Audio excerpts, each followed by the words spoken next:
And this is a sequel to the devotion I did out of Mark 4, the parable of the sower, and Matthew 25, the parable of the talents. The seed is the word of God, and we're to sow our seed into the lives of others. We're not to hide our light. We're not to bury our talent. In this sequel, I'm proposing to start with the parable of the talents and then tie that in to the parable of the sower, the reverse order from last time. In the parable of the talents, the master gives to his servants each according to his own ability. I'm suggesting there's significance in that wording.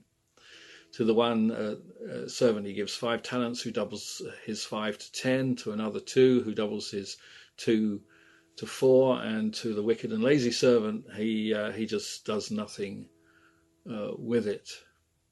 Now, in the Message Bible, Eugene Peterson calls the parable of the talents the story about investment, and our minds run to the stock exchange, to money markets, to entrepreneurship, to success in business, whatever, or our minds turn to our God-given talents, our natural talents, to develop those fully, whether in music or art or sports or whatever, and all that's all well and good. But I'm suggesting there's an allegory here. I'm suggesting there's huge significance in the fact that each of the productive servants doubled the master's investment in them. Jesus could have said that the one with 5 added 3 more or 6 more. The one with 2 added 1 more or 3 more, but he didn't. He was careful to say that they each doubled their investment. Now, what am I suggesting? I'm suggesting an allegory that amounts to this, that each of them went out and produced in another person an exact copy of themselves. They reproduced their ministry in another. They made a disciple of themselves, equivalent to themselves in terms of their own spiritual growth and development.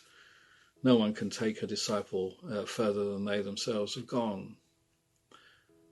We know that Paul carefully discipled Timothy, and we read in 2 Timothy 3 and 10 that in the Amplified Classic Edition that Timothy closely observed and diligently followed Paul's teaching, his conduct, his purpose in life, his patience, his love and steadfastness. Other translations speak of Paul's doctrine, his manner of life, his long-suffering, endurance and perseverance.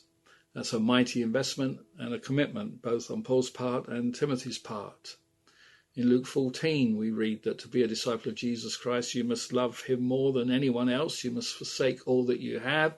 You've got to take up your cross daily and follow him. And in John 12 and 26, Jesus says plainly, where I am, there my servant will be. We must closely follow Jesus. And of course, none of us does that well, but we are expected to try.